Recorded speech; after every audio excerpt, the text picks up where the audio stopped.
Swarajya samrajya vibhutiresha bhavat kripa shri mahima prasadat prapta maya shri gurave mahatmani namo namastestu punarnamostu namo namastestu punarnamostu namo namastestu punarnamostu namastasmai sadaikasmai kasmai chinmahase namaha yadetad vishvarupena rajate guru rajate yadetad vishvarupena rajate guru rajate. Hari That's it. Jai Guru. We will start with the Shanti mantra. Om Sahana Vavatu Om Sahana Vavatu Sahano Bhunaktu Sahanau Bhunaktu Sahaviryam Karavavahai Sahaviryam Karavavahai Tejasvinavadhitamastu Tejasvinavadhitamastu Ma vidvishavahai Ma vidvishavahai Om Shanti Shanti Shanti Om Shanti Shanti Shanti Om Shanti Shanti Shanti Om Shanti Shanti Shanti Hari Om Tat Sat. Jai Guru. I think Miru has summarized it well in 2-3 lines.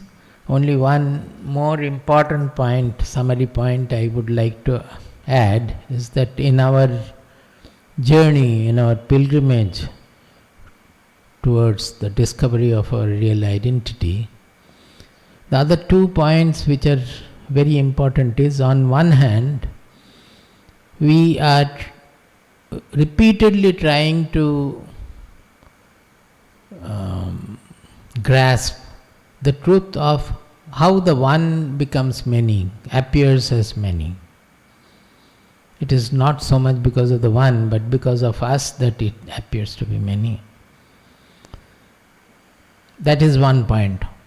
On the other hand, the other important point is, whatever be the world or revealed by this one consciousness, that one Atma or consciousness never gets affected by what it reveals. Nothing, no change can be thought of there. I have been repeatedly saying that because it is the I or the Atma or the Brahman is not anything to be found in the objective field, nowhere in the universe. The whole universe is appearing in the consciousness or the Brahman. So in case wherever we see changes, wherever we see some qualitative parameters, some qualities, some identifying marks, in our Shastras they are called lingas.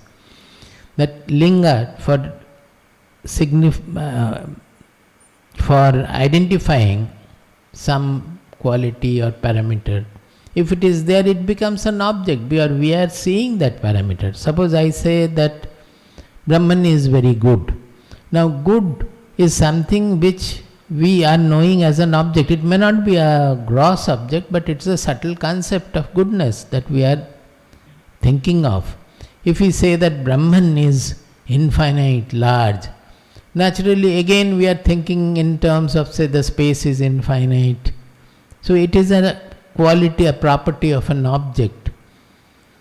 So it is in the objective field, not the subject we are talking about.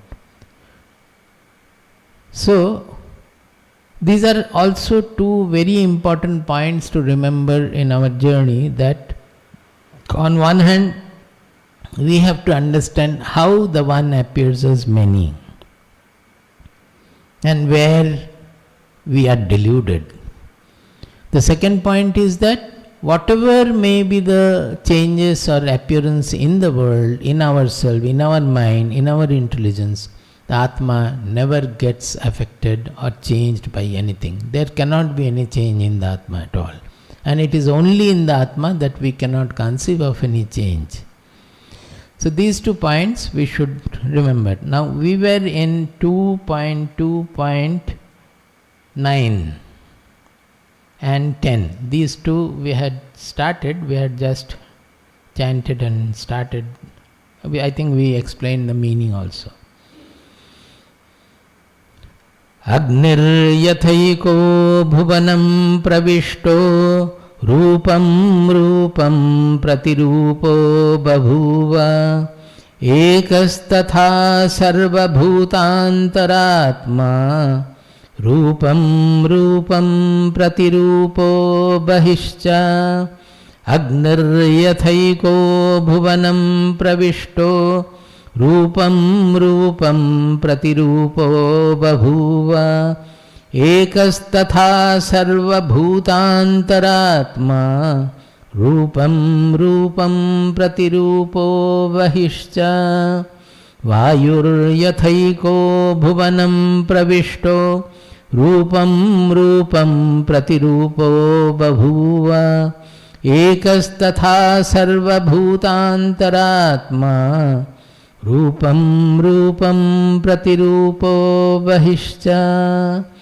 Both these verses, the difference is only in Agni. In one it is Agni and the other one is Vayuhu.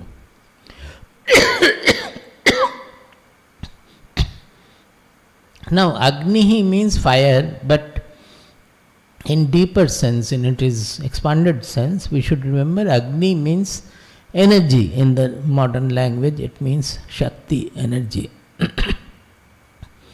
So, or heat, you can say heat or energy. And Vayuhu, when they are saying, we generally mean Vayu. By Vayu we mean air. It is not really, the Vayu also represents our Prana Shakti, because the other last 2 days I have explained that this pranayama, the pranasya ayama, is actually we practice by holding the breath and disciplining the breath. But truly speaking, it is disciplining the prana shakti, the life forces, the vital forces in us. So, Vayuhu, when they are saying, then it can be the air, but the more important and deeper is the life forces. Now we will go word by word and see that the first one says that Yatha ekaha agnihi bhuvanam pravishtaha rupam pratirupaha babhuva. As the energy or fire or the heat entering the world, it has shown up as many forms. Rupam pratirupa means whatever form it enters, it takes that form. Suppose one example, the other day we took that one steel ball is there, another steel the cube is there, another the long rod is there. If they are heated, they will become red hot and they will have the form of red hot iron ball or rod or block. So the form is not belonging to the energy or the heat. The form is of the material object in which it is entered and through which it is manifesting. So actually the heat, when it manifests, it doesn't manifest with its own rupa, but it has the capability of manifesting in the forms it is revealing. This is true of many things. Say, let us take, I have given the example also, electricity, then electromagnetic wave, then light also. Suppose light, the other day I said that the light, we think that we see the light. Actually we don't see light. Light cannot be seen. If it could be seen, I have given the example that you think of the pictures we get from the space, where we have the spaceship moving in the outer space. You will always find that outside it is absolute darkness. It is all dark. Now is not sunlight there everywhere? All around the sun, the sunlight is scattered. Everywhere it is there. But how is it that the space looks dark there? You will say that, but from here when we see the sky blue. You see the sky blue because the sky, in the atmosphere there are air molecules which are scattering the light and they give the blue color. If you go beyond the atmosphere, it's all dark, where there is no matter. But at the same place, when the spaceship comes, you will find brilliant light reflected, the sunlight reflected by the ship. That means light is there. But as long as there was no object, you were not seeing anything. The light cannot be seen. The light, when it is scattered when it interacts with the object is seen. Everywhere it is like that. In the lightning, the electric current is not seen. As they pass through the air molecules, they get ionized and they radiate. So those material particles become visible. So as such, light is not seen, but whenever it is revealing the form of the object. Now why am I repeating these things again and again? To remind us that the light itself doesn't have any form, but whatever it reveals, it takes that form. In fact, it is revealing the form of the object it is interacting with. Similarly, the Atma, it doesn't have any quality, any form at all. It is whatever it is manifesting through, it reveals with the quality of that particular object. Suppose there are so many people.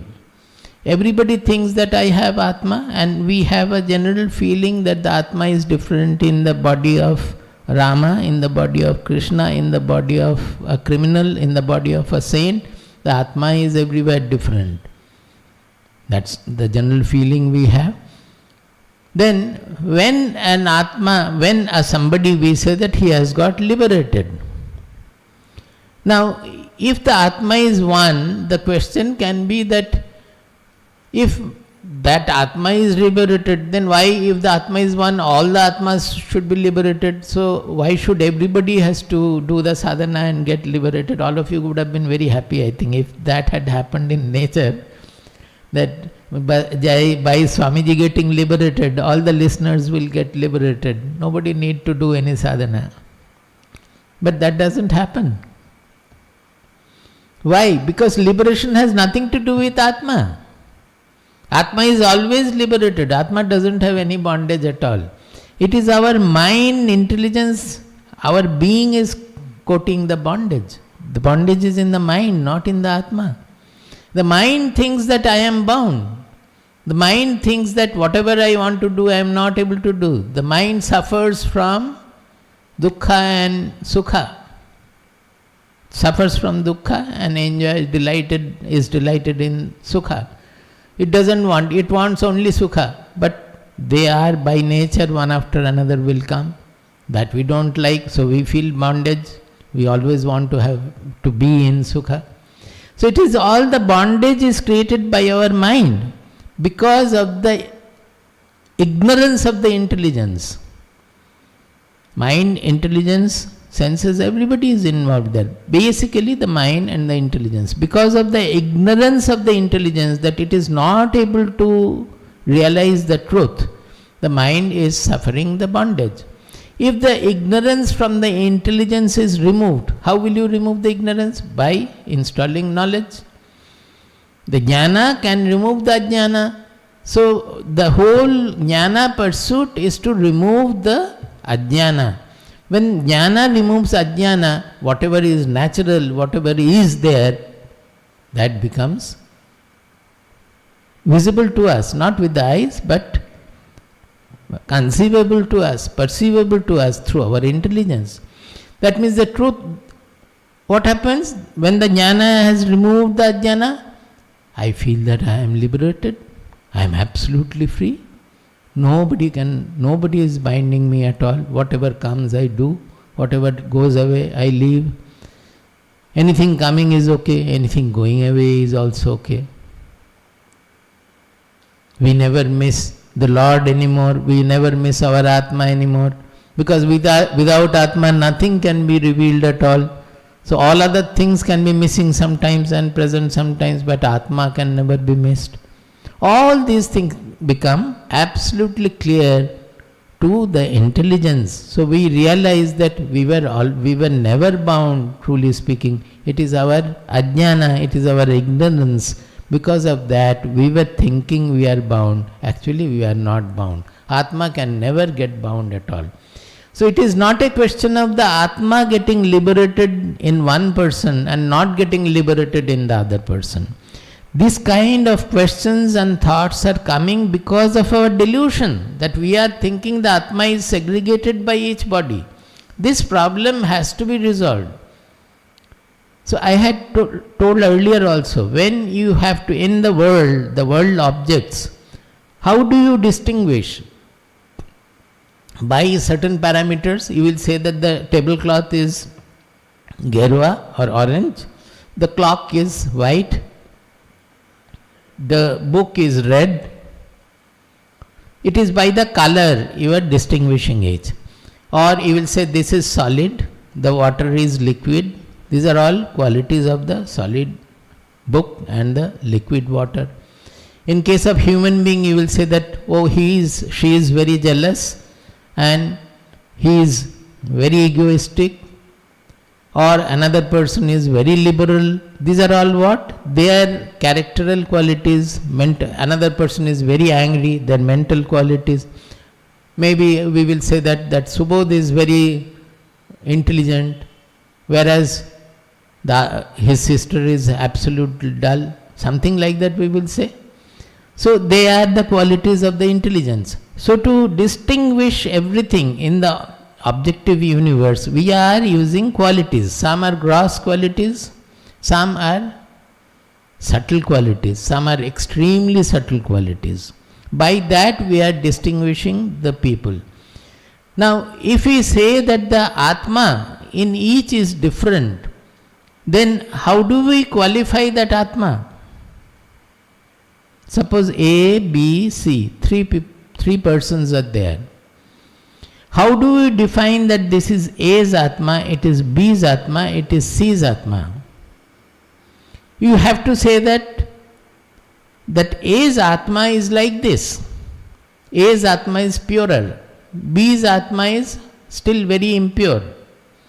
C's Atma is very expanded. Some sort of quality you have to assign. Now whatever you assign quality, either good or bad or expanded or pure or impure, they are all parameters known by the consciousness. They are object before that. It is not gross object, but it is a subtle object. So, to make the Atma different in different bodies, you have to identify some personality parameter of that particular person. If you have to say that A's Atma is different from B's Atma, then you have to identify that with some A quality and B quality. All of them are known by me, by my consciousness, so they are not the Atma. Atma for A and B also, where that A shows, reveals everything to A, and that which reveals everything to B, not the object part of it. Whatever objective quality we assign and we try to distinguish, it is not the part of the Atma. So you can easily understand, thinking like this, that Atma cannot be distinguished. Those who have studied physics, you will know that it is indistinguishable particle. There is something where you cannot distinguish one particle from the other particle. There, of course, it is different. Here, in this case, because the Atma is the subject, you cannot assign any objective quality or parameter to the Atma. This is the fundamental point you have to remember. So, that it is appearing as many, it is possible because all these forms are not belonging to the Atma. Whatever form it is revealing, it is appearing as that. I have given many examples. Suppose the sun is reflected, or the moon is reflected in millions of waves in the sea or in a pond or in a lake. Now you are seeing millions of sun reflection, millions of suns you are seeing on the waves. Now is it a property of the sun that these multiple suns are visible before us? The moment one wave dies, that particular sun dies. The moment a new wave comes, that particular sun gets born. So just like any worldly object, here the suns you are seeing in the waves, they are all having birth, having death, they are moving with the wave, they are getting distorted, they are becoming wavy, some are bright, some are not bright, dull. Everything, whatever is happening to these reflected suns, they are all properties of the waves, not property of the sun. So, the sun never gets affected by any of them. It remains whatever it is. This is what the Upanishad is repeatedly trying to tell us through various examples, various explanations and all. So here, yatha ekaha agnihi bhuvanam pravishtaha Rupam Rupam Bahurupaha Babuva. As the energy manifesting through the worldly objects takes different forms according to the object through which it is manifest. Ekas tatha, like that, ekaha sarvabhuta antaratma. Sarvabhuta antaratma, wherever the antaratma means the inmost self, the inmost atma, which is revealing everything to that person. Suppose there are millions of people, each has got that inner atma, and we are thinking that atma is different. He is saying no, it is the sarvabhuta antaratma. There is only one atma. Kshetrajñam chapi mam vidhi sarvakshetreshu bharata. 13th chapter of Bhagavad Gita. Kshetrajñam chapi mam vidhi sarvakshetreshu bharata. I am the one kshetrajya in all the kshetras, in all the fields.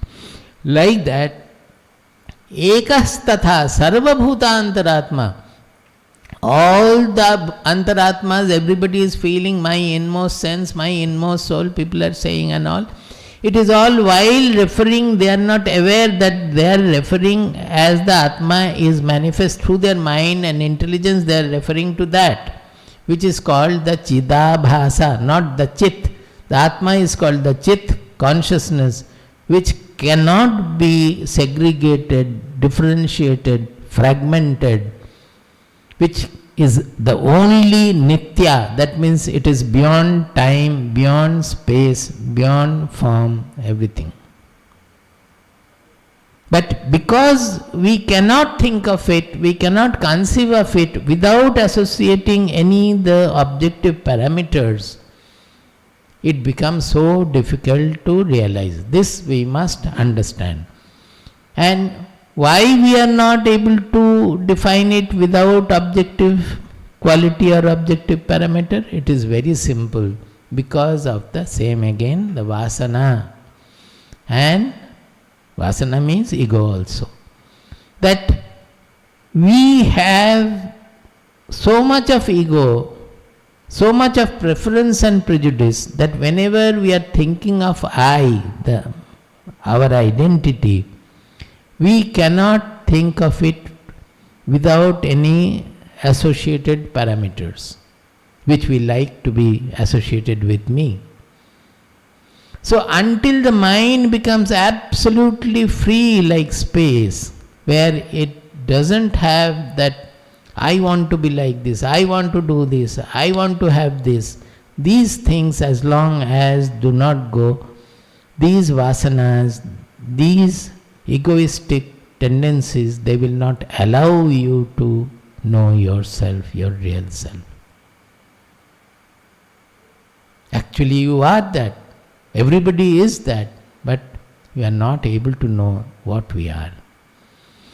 Ekas tatha sarvabhutantaratma rupam pratirupaha. Like that the antaratma also is taking different form. Atma is not taking different form really, as if it is taking different form because of the association of the body, mind, intelligence, parameters, qualities with it. We are always associating that, and the Atma is taking that form. He is appearing as different to the different people. I have become Sukhi, I have become Dukkhi, I have become angry. These are all the states of the mind, not of the Atma. The Atma is seeing that you have become angry, you have become jealous. The Atma is revealing that. It is only a revealer. It is nothing associated or affected by any of the qualities it is revealing. Not only that, rupam pratirupo bahishcha. It is not only in those rupas, it is transcending them also. Bahishcha means it is beyond those forms also. It transcends that also. As we are saying that light, you are not seeing light, but when you see the spaceship, it is taking that form, but is not light there all around also? That doesn't have a form, but it is there everywhere. The moment you put another object there, it takes the, suppose some other aircraft is there, some other rocket is there. It will show the rocket also in a different form, different way, different color. So light is there everywhere. That is what he is saying, pratirupo bahishcha. That means it is much more than what we can know from the forms. It transcends all the forms, all the colors, all the appearances that it reveals.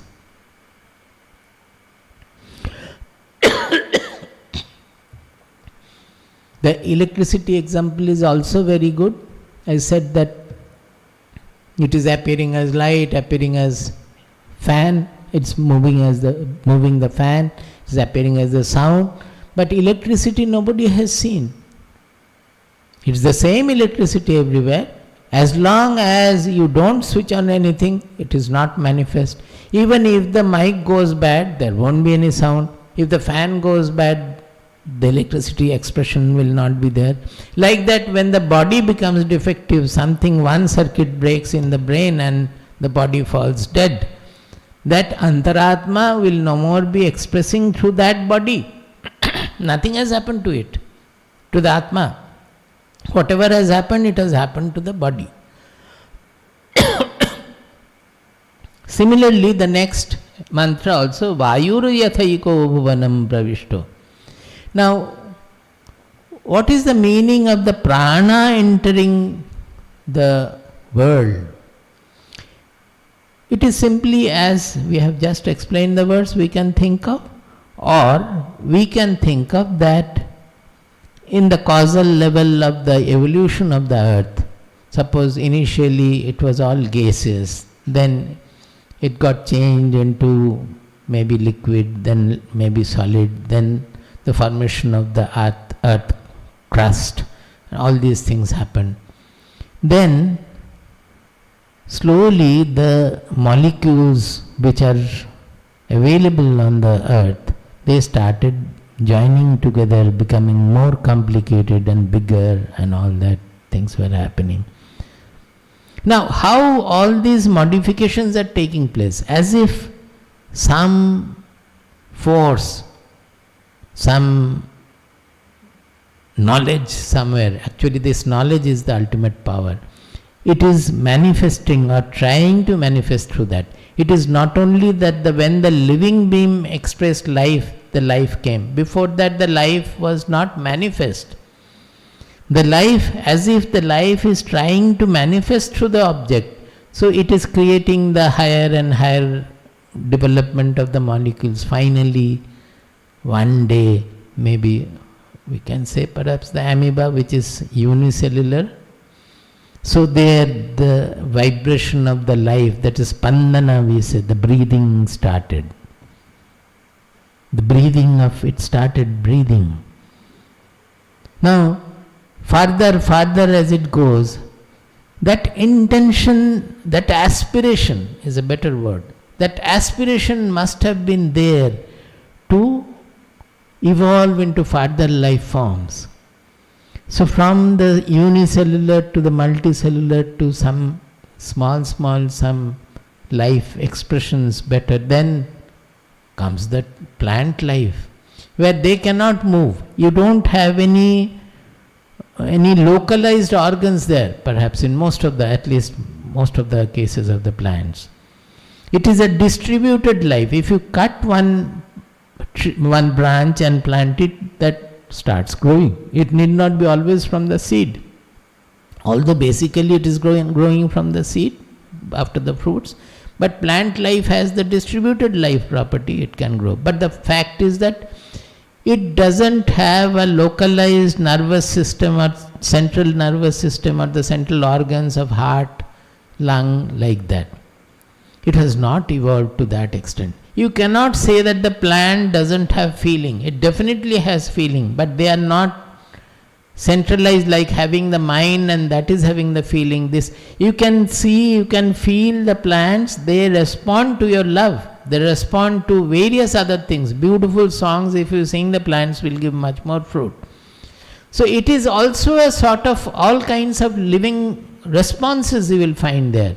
Even just like you will feel that they are becoming happy. Yes, it is a happiness expressed through their leaves, through their, in the morning when you go outside, you will find all the leaves are taut, they are stretching towards light. It's an aspiration towards light.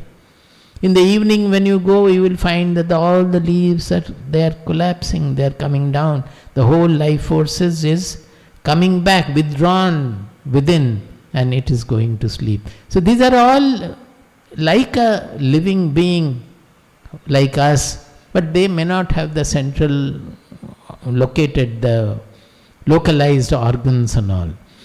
So the nature, that aspiration of nature further tries to express. Finally, what does it want to express? Whatever is there in the Atma, the ultimate is the knowledge of the Atma, the consciousness, that is what trying to manifest. So until that is complete, the cycle is not completed. The cycle of the worldly evolution is not completed.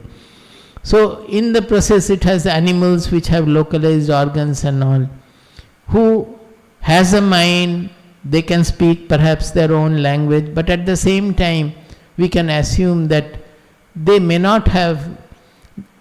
have intelligence to a certain extent, but they don't have the inquiry of going into their who am I or anything like that, the spiritual inquiry they don't have.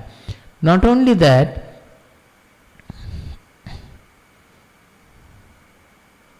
something I wanted to say, forgot.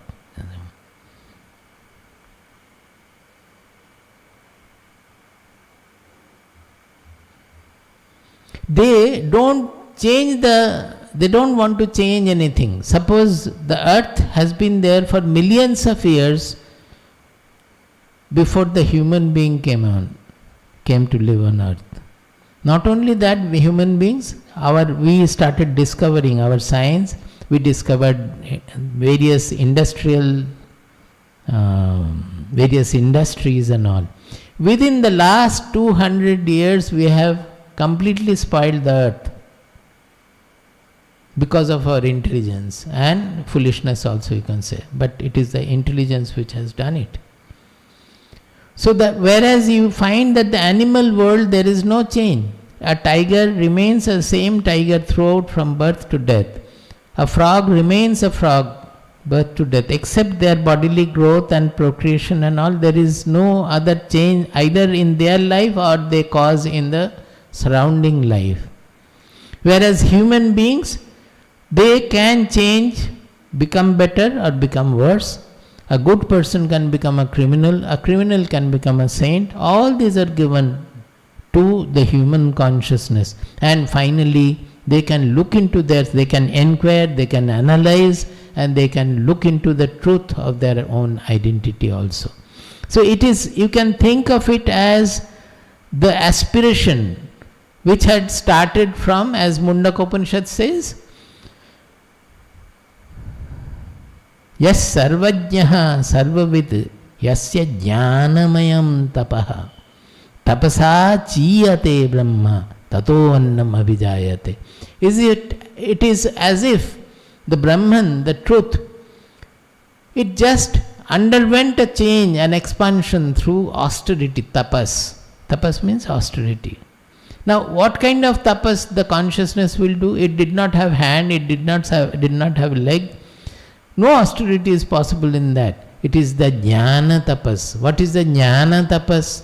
That whatever comes, it starts manifesting itself. That is why we say sankalpa jala, as if it is the sankalpa from which the world is born. And Mundaka Upanishad clearly said, yasya jnanamayam tapaha. That tapas, the austerity, is only jnanamaya. Now what is this jnana? It is jnana, Shakti and karma all come within. I have told from Shvetashvatara as well as other places also. Jnana balakriyaja. Shvetashvatara Upanishad. What is the starting line of that? Natasya karyam karanam cha vidyate. Natasya karyam karanam cha vidyate. He doesn't have anything to do, no work to be done for him. Karya means which he should do. All of you have karya, means I have to look after my father, mother, I have to look after my child, I have to send my son to the foreign countries for studies. All these we are thinking. But actually the Atma, the Brahman, doesn't have any karya to be done. Karanam, it doesn't have any of the instruments to do anything also.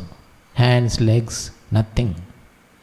Natasya karyam karanam cha vidyate natat samascha abhyadhikascha drishyate. There is nothing equal to it and nothing beyond it also. Everything else is under the refuge of this. Natat samascha abhyadhikascha drishyate parasyar shaktir vividhaiva shruyate. Asya parashaktihi vividhaiva shruyate. His supreme power, this jnana, this consciousness has got its supreme power. It is, how it is supreme power? The whole universe is working on it because of the vivatta srishti. It just appears to be.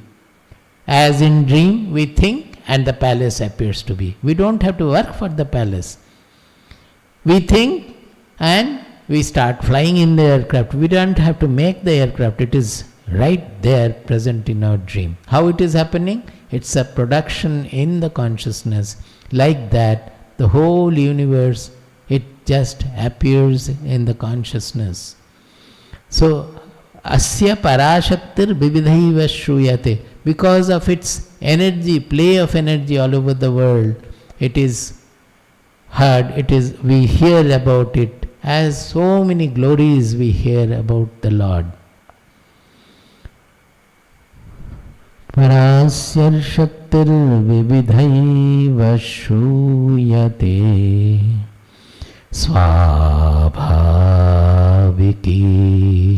Jnana Balakriyacha. What is happening? Swabhaviki Jnana Balakriyacha. Jnana Balakriya.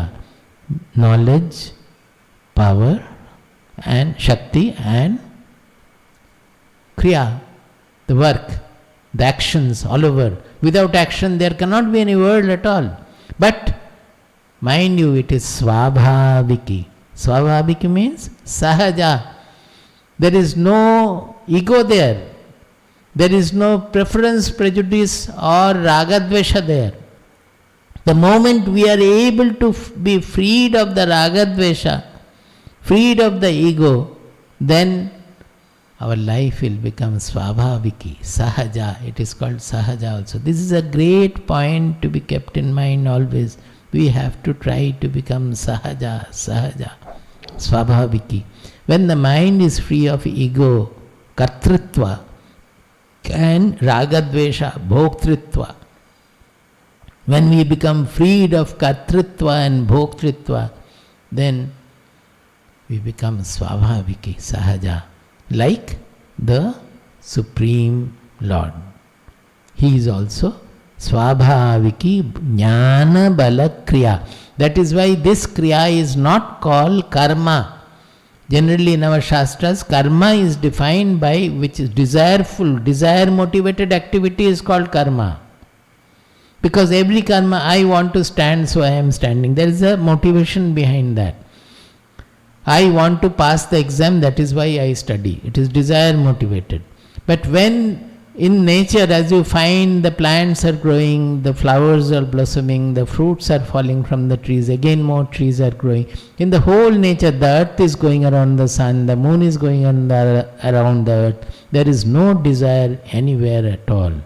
It's all called Kriya, Swabhaviki Kriya, the Sahaja Kriya, Swabhaviki Jnana Bala Kriyaja.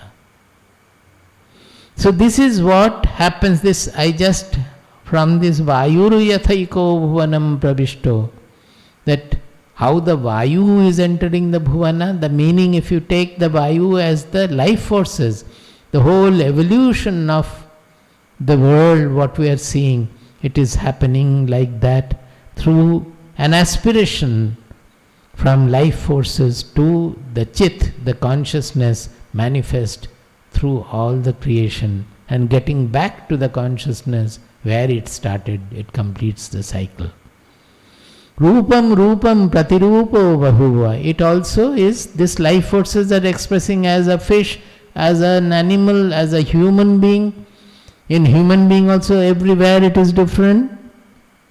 So it is all Rupam Rupam Pratirupo Bahuva. The same life force it is, which is expressing through the plant life, through the animal life, through the human life, through our enquiry also, whatever actions are there in this world. Even the material forces also, you can say in a way, that is the life forces, the earth going around the sun. It is also an expression of the life force in a rudimentary form. Ekastatha sarva bhutantaratma. Like that is the Atma, which is manifest through many, many forms, taking the rupa, the form of that through which it is manifesting, which it is revealing. That is the rupa it is taking, bahishta, and it is outside that, transcending that also. It is not limited by any of the rupa. This is another very important point to be taken in, that the Atma is never limited by anything it is manifesting, anything it is revealing. It is beyond that, transcending that also.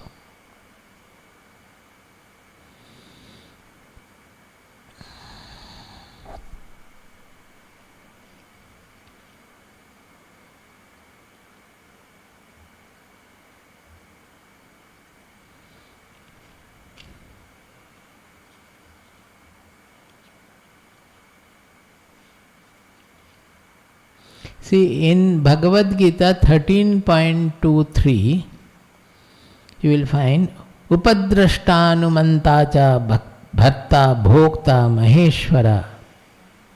13.23. Upadrashtanumantacha bharta bhokta maheshwara paramatmeti chapyukto dehesmin purushah para. In this deha, in this body, the Param Purusha, the real Atma, our real identity, he is saying, that is called the Paramatma in this deha, as it is manifesting through our body. Who is he? Upadrashta Anumantacha Bharta Bhokta Maheshwara. How is this Maheshwara, this Supreme Ishvara, the Supreme Controller? He is Upadrashta, he is just sees everything that is happening. As we say, Sakshi. In Shvetashvatara it will say, Sakshi Cheta, like that. Bharta, Bhokta, Anumanta, it has to permit something to happen because everything is happening in it. The whole universe is appearing in the consciousness. So without the permission of the consciousness, nothing can happen. Now permission we are saying, Anumanta, because it is allowing that to happen, which it doesn't allow, it cannot happen. Bharta, Bhokta. See, here they are calling it calling Maheshwara as Bhokta.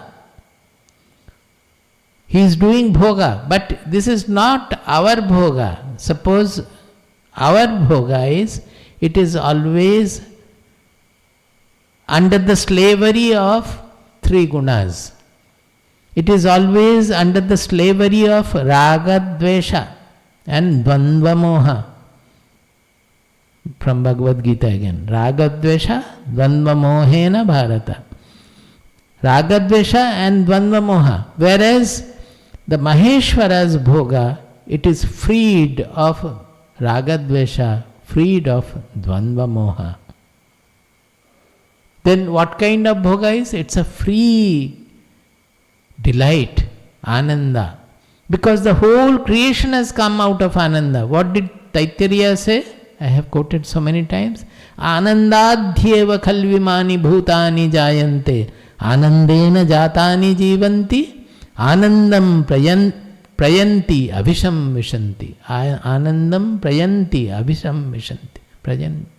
Anandam prayanti avisham vishanti. I think I am correct. He says that the whole world, khalvimani, khalu imani bhutani, everything is born of ananda. Anandena jatani jivanti. They are once born, they are living by ananda only. Ananda is the sustaining power. Anandam prayanti, they are moving towards ananda. Through their life, they are actually, it's a pilgrimage to ananda. And anandam prayanti, prayanti, avisam vishanti. And in destruction, final dissolution, it goes into ananda, it gets back into the ananda. That is why in the next sloka they will say, next. Tesham sukham shashvatam netaresham. Netaresham. In 12th and 13th, this line will come again and again. Tesham sukham shashvatam netaresham. How can the sukha become shashvata? Sukha means the delight, the happiness we say. It is not the happiness we mean generally. How the sukha becomes shashvata? The happiness we want or we yearn for can never become shashvata. Shashvata means eternal, non-changing, nitya. Happiness can never become nitya. Because by its very nature, it grows out of preference and prejudice. We want happiness, we want something, and if we get it, we become happy. If we don't get it, we become unhappy. So such an happiness can never become permanent.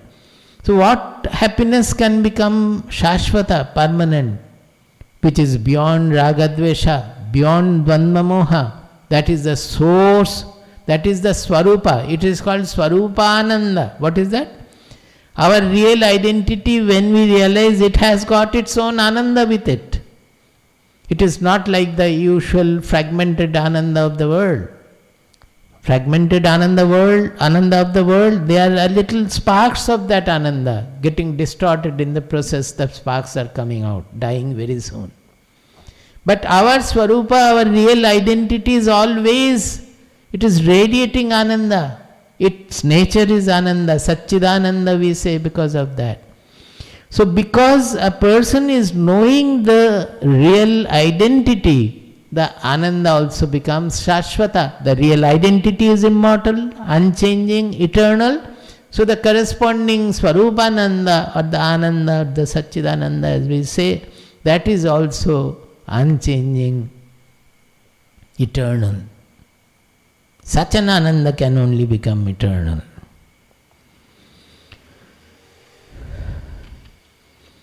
Let us go to the next one. So we should remember that in the bhoga of the Maheshwara, in the bhoga of the Paramatma, in the bhoga of our Atma, the real identity, there is no raga, dvesha, and also you can say Tvandva moha. Raga, dvesha covers everything. So there is no bondage. So there is a mastery. Whatever comes, it comes. Whatever goes, it goes. This is the kind of bhoga of the knower also.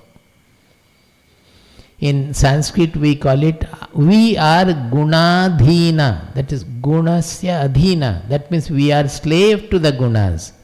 And the knower or the Parameshwara is gunatita, is transcending gunas, and gunadhisha. See, Sanskrit is a beautiful language, you have so many terms. In English also we can coin, but we don't spend time. Gunadhina, adhina means under their rulership. So we are under the slave, we are slave to the gunas. When we become angry, we become angry. We cannot control it. We are slave to the anger. When we fall in love, we fall in love. We cannot control it. We are slave to that, whatever we call love. That is not the real love, but whatever we say. Actually, we are masters because the love is something which can ooze out from our real identity always. We can love the whole world, then we have nothing to lose.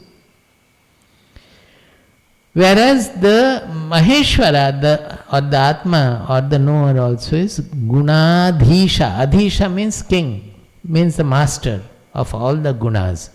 He is Gunatita, means he transcends the bondage of the gunas. Not that he is not made of the gunas. He is also made of the gunas. But he is not under the bondage created by the gunas. Just because he is freed of preference and prejudice and kartritva and bhoktritva. He doesn't have the ego of I did it, I have done it, or I will have to do it, I cannot do this. All these egos are not there. Kartritva. He doesn't have the bhoktritva also. Unless I get this, I will not be happy. If I get this, I will become happy. All these are ignorant statement, foolish statement. Like the donkey I have said, the carrot hanging in front and running behind the carrot, eternally running behind the carrot. The carrot is never coming to him, but it goes on running with the load on the back.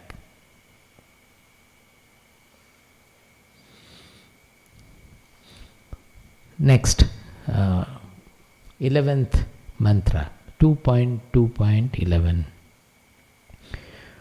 Next day I will give some similar mantras from Shvetashvatara Upanishad. Absolutely similar but little different. So if I feel like, I will explain the differences also. Suryo yatha sarvalokasya chakshuhu na lipyate chakshushayir bahya doshaihi. Suryo yatha sarvalokasya chakshuhu na lipyate chakshushayir bahya doshaihi. Ekastatha sarvabhutantaratma na lipyate loka dukkhena bahyaha. Suryo yatha sarvalokasya chakshuh na lipyate chakshushair bahya doshaihi ekastatha sarvabhutantaratma na lipyate lokadukhena bahyaha. It's a little different from the earlier two. He is saying Suryaha yatha sarvalokasya chakshuhu. The sun, they are saying, is the eye of all the Tribhuvana, or all the world, entire world, or everybody. Why? Because sunlight makes things visible. Sun gives us the perception of the eyes. So it is like the eyes for the entire world. But na lipyate chakshushaihi bahyadoshaihi. It does not, suppose there are 2-3 meanings in it, we can understand each. That suppose the sunlight is revealing something ugly, or something rotten, petrified garbage, or it is revealing a beautiful rose, or something fragrant, something whatever, or a beautiful palace. At the same time it is revealing a destruction created by a nuclear bomb. Whatever it is revealing, it doesn't get putrefied by that. It doesn't get affected or influenced by anything that it is revealing. So it is the eye of the entire world, Surya. It reveals the entire world. That is what they mean by the eye of the entire world. It reveals everything. And it is able to reveal everything because it is not getting affected by anything it reveals. Suppose you get affected by whatever is seen. Suppose dukkha has come.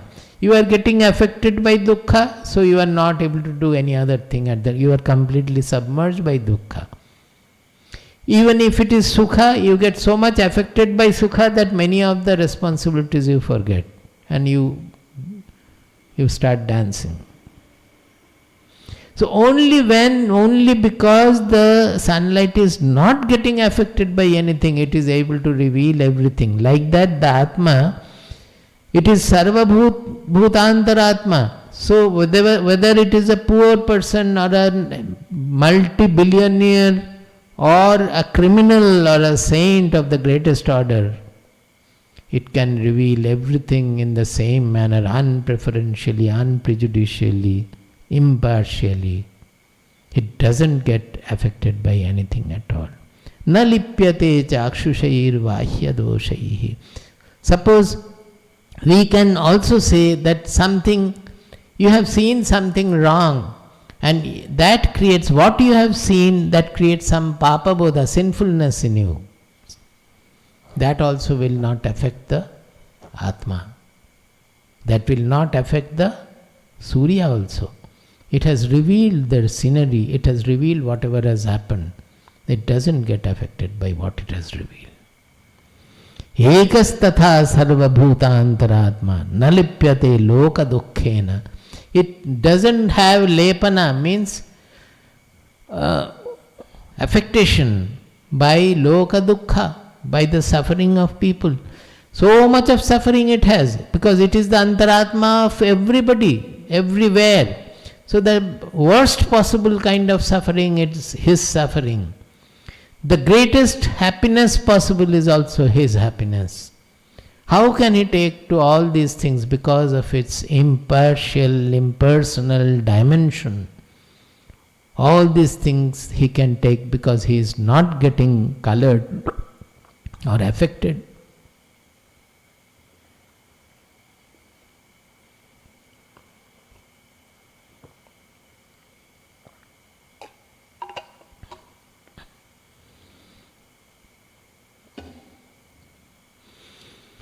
Na lipyate loka dukkhena bahya.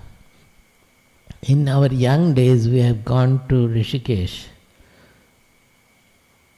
and met a Mahatma there. So we were every day going to him, listening to his satsang, sitting in his satsang. He was a very famous and childlike Mahatma. So one day when the other people had gone, only few of us were there, I asked him that will not a knower have dukkha? Maharaj,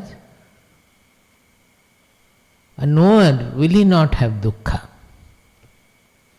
He kept quiet, smiled a little. अच्छा, आपके मन में ये प्रश्न भी आते हैं? अच्छा, these sort of questions are also coming to your mind? Because we were working professionals, so he did not know what we are practicing or anything. But certainly he felt a little surprised perhaps by the question. He kept quiet for some time and then he replied that, हाँ, दुख तो है ही, महात्मा का भी दुख है, लेकिन वो उनको अपना समझते नहीं.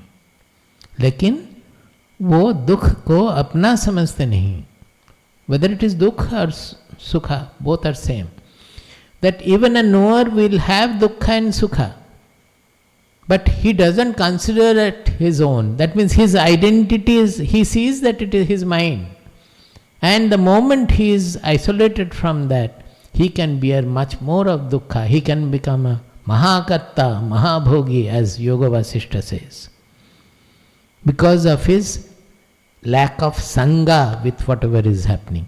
Suffering will be there. Otherwise, sukha dukkhe same kritva. What is the meaning of the verse in Bhagavad Gita? You can remain even in sukha and dukkha both only when sukha and dukkha both are there.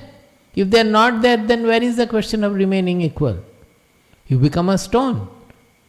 Actually, he has much more of suffering, much more of happiness, but he doesn't get affected by anything because he doesn't have the sangha. This sangha is the greatest discovery of Bhagavad Gita. The whole Bhagavad Gita is on this sangha.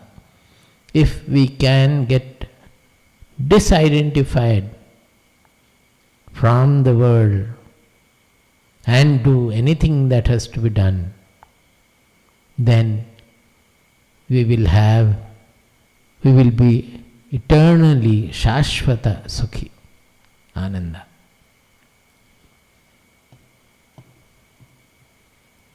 Then comes to my mind that sangha, how will it go? How will it go? People ask. So I think it was in a retreat in Jamshedpur. Whatever I explained, but Swamiji, how? So then I told a story. It's a Buddhist story that one Buddhist guru, he used to teach in the ashram. He had quite a few disciples in their monastery. And he used to go out for walk with them. That we also do in our retreat. We have walking satsang. We call it, our people call it walking satsang, which is enjoyed by people very much. Because while walking in the forest and park and all, we have the discussions. They also were having that with shishas he was moving. And again the shishas were, generally they would ask the spiritual questions, Maharaj, how to, Prabhu, how to become, how to remove the attachment, sangha. So one day they had gone out for walk together. And even when we go with the Guru, if we are quite a few disciples together, we forget the Guru and start gossiping amongst ourselves. Generally it will be like that. We are so involved in our gossip that we will sometimes forget the Guru. So they were doing, suddenly while talking, suddenly the whole group discovered that the Guru is not seen. What happened? Where has he gone? They felt very shy that we did not even notice that we have left the Guru somewhere, we don't know. We are walking in the forest. So when they were quite distressed about it, not knowing what to do, they heard the Guru's voice from a very distant place. Chhod do, chhod do, chhod do. In Hindi it will be like, leave me, leave me, leave me. Chhod do, chhod do. So they thought some dacoit must have abducted him. So they immediately, where from the sound is coming, they started running. They could locate from where the sound is coming. They came near and found that Guru is around a tree and shouting chhod do, but they could not identify anybody. So they thought he must have been tied to the tree. So they immediately ran close to the Guru and looking for how he is tired and all, but they could not find anything at all. The Guru is going on shouting, leave me, leave me, leave me, holding the tree. So they said, but Prabhu, you are not, nobody is holding, you are not tired at all, we looked for everything, but he would not listen. He said, leave me again. But Gurudev, you have, nobody is holding you. You are holding the tree. Oh, you have understood that I am holding the tree? That is what I wanted you to understand all these days. The Sangha is because you are holding on the objects. You are holding on to the object situation. Nobody is holding you. Do you get the meaning? So these are some very instructive stories are there. In Buddhism also, quite a lot of stories. They teach through stories. So actually it entirely depends on us to leave. There is no point in asking the Guru how. It has to be done. That's it. So, this is the na lipyate loka dukkhena bahya. The Atma is always free. It doesn't get affected by the dukkha at all. And whatever saha bahya, this bahya means outside garbage or beauty or anything he is not. Or it can be said that saha na lipyate loka dukkhena, and bahya, saha bahya means he is beyond, he is transcending all these things. He transcends sukha and dukkha also.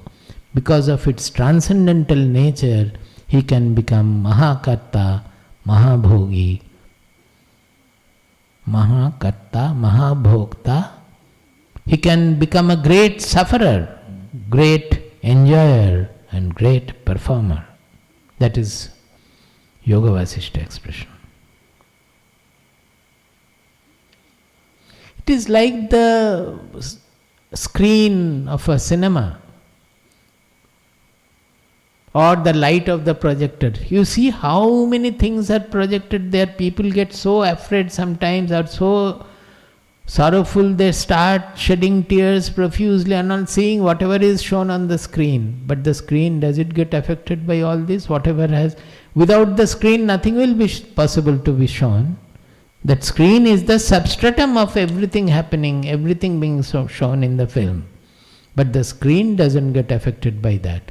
If the screen gets affected, suppose a dukkha scene is given, or as a red color is shown and the screen becomes red, the next moment the blue color cannot be shown on it. It will become red screen. So the colors all will change. Like that, if the screen, if our Atma becomes dukkhi, then many other things happening every day, it will not be able to manifest. Think from childhood how many dreams, how many thoughts have gone past your mind. If the mind, which is in the nature of consciousness, if the mind had got affected by all these things, what would have been the nature of the mind? In spite of all its impurity and all, also the mind is so much transparent that it can reflect anything that is happening. But it develops its color and shows according to that, as our Shastras say that the same hugging, you are hugging your daughter, you are hugging your wife, you are hugging your mother. The hands are hugging. But what about your mind? Is the mind same when you are hugging your mother and when you are hugging your wife? It is in the mind. All the changes are in the mind. Nothing is in the outside.